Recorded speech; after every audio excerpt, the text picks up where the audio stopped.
എല്ലാവരും ഒന്ന് ഇറങ്ങി.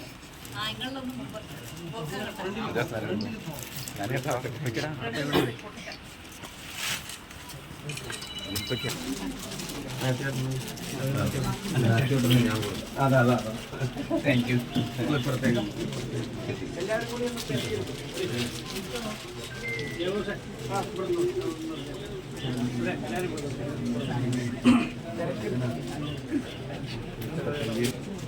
ചോര വന്ന നക്കും വേദന അറിയും, തലവെച്ചും അതിനോട് സംസാരവും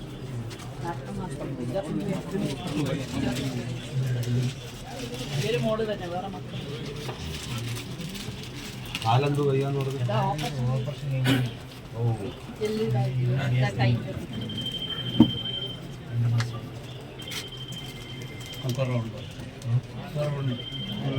ആറ് മാസം കഴിഞ്ഞാൽ പണിക്ക് പോകാൻ പറ്റും.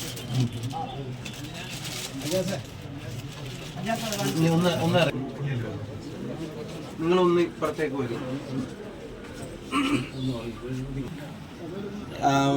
ഒരു ഔപചാരികതകൾക്ക് നിൽക്കുന്നില്ല. വേറെ പ്രസംഗമോ അധ്യക്ഷനോ സ്വാഗതമോ ഒന്നുമില്ല. നമ്മുടെ വളരെ അടുത്തൊരു കുടുംബത്തിൽ ഒരു ഗൃഹപ്രവേശം നടക്കുന്നു, നമ്മളെല്ലാവരും കൂടെ അതിൽ പങ്കെടുക്കുന്നു എന്നതിൽ കവിഞ്ഞ് വേറെ ഒരു ഔപചാരികതയില്ല. പിന്നെ ഇതിനെ സംബന്ധിച്ചൊരു വാക്ക് പറയുകയാണെങ്കിൽ, ഏഷ്യാനെറ്റിൽ ഇങ്ങനെ ഒരു വാർത്ത വന്നതിൻ്റെ ശേഷം ആ കുടുംബത്തിൻ്റെ സാഹചര്യം നമുക്കെല്ലാവർക്കും ബോധ്യപ്പെട്ടു. നമുക്ക് ബോധ്യപ്പെട്ടതിനോടൊപ്പം തന്നെ ഒരു പ്രധാനപ്പെട്ട വ്യക്തിത്വം, പ്രിയപ്പെട്ട മാത്യു ഏട്ടൻ, ഞങ്ങൾ തമ്മിൽ ഇത് ആദ്യമായിട്ട് കാണുക. ഫോണിൽ മാത്രമേ ബന്ധമുള്ളൂ. ഈ ശബ്ദം മാത്രമേ ഞാൻ ഇതുവരെ കേട്ടിട്ടുള്ളൂ. ആളെ ഇതുവരെ ഞാൻ കണ്ടിട്ടുണ്ടായില്ല. ഈ ശബ്ദത്തിൻ്റെ ഉടമ ആരാണെന്നുള്ളത് നിങ്ങളെ അറിയിക്കാതിരിക്കാൻ പുള്ളി പരമാവധി ശ്രമിച്ചിരുന്നു. അതുകൊണ്ട് തന്നെ വീടിന് തറക്കല്ലിടുന്ന സമയത്തൊന്നും ഇത് ആരാ ചെയ്തതെന്നുള്ളത് ഒരു പ്രവാസി എന്ന് മാത്രം പറഞ്ഞാൽ മതി എന്നാണ് അദ്ദേഹം പറഞ്ഞത്.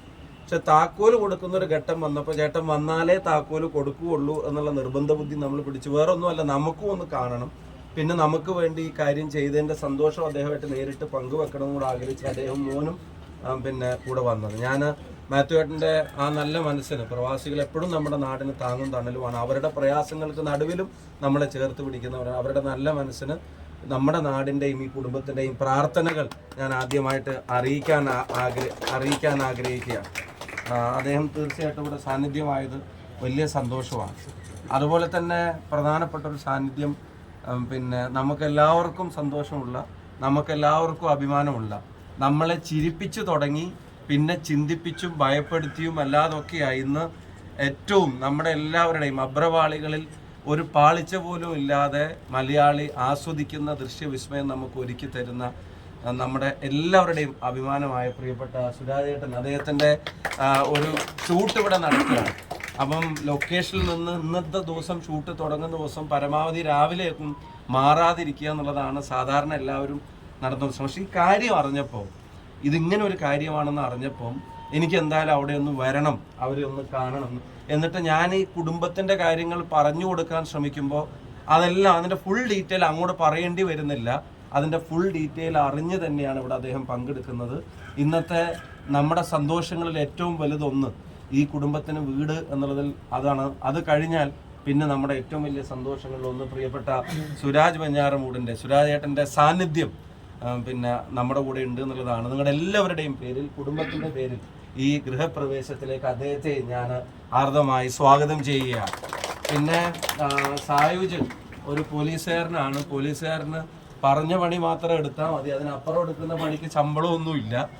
തൻ്റെ ഡ്യൂട്ടിയും ഉത്തരവാദിത്തങ്ങൾക്കെല്ലാം നടുവിൽ ഈ കുടുംബത്തിൻ്റെ എല്ലാ കാര്യങ്ങളും ഡേ ടു ഡേ ഇത് പിന്നെ പോയി വന്ന് നോക്കിക്കൊണ്ടിരുന്ന് ഇതിൻ്റെ നിർമ്മാണ പ്രവർത്തനങ്ങളുടെ എല്ലാ കാര്യങ്ങളും ചെയ്ത് പിന്നെ അതിൻ്റെ ഫോളോ അപ്പ് നടത്തിയത് പ്രിയപ്പെട്ട സായുജാണ്. സായുജനും ഡ്യൂട്ടി എന്ന് പറയുന്നത് സമയവും അതിലെഴുതിയ ഉത്തരവാദിത്തങ്ങളുമല്ല, സമൂഹത്തോടുള്ള ഡ്യൂട്ടിയും കൂടെ ഏറ്റെടുക്കാൻ രംഗത്ത് വന്നതിന് അദ്ദേഹത്തിനും ഞാൻ ഇത് അറിയിക്കുന്നു. പിന്നെ നിർമ്മാണ ചുമതലകൾ ഏറ്റെടുത്ത പ്രിയപ്പെട്ട കോൺട്രാക്ടർക്കും സഹപ്രവർത്തകർക്കും ഞാൻ നന്ദി അറിയിക്കുന്നു. പിന്നെ ഈ കുടുംബത്തിനോട് പറയാനുള്ളത്, ഇതാരും അവർക്ക് നൽകുന്ന ഔദാര്യമല്ല, അവരുടെ അവകാശമാണ്. മാത്യു ഏട്ടൻ പറഞ്ഞത് ഒരു സഹായം അവർക്ക് കൊടുക്കുക എന്നുള്ളതല്ല.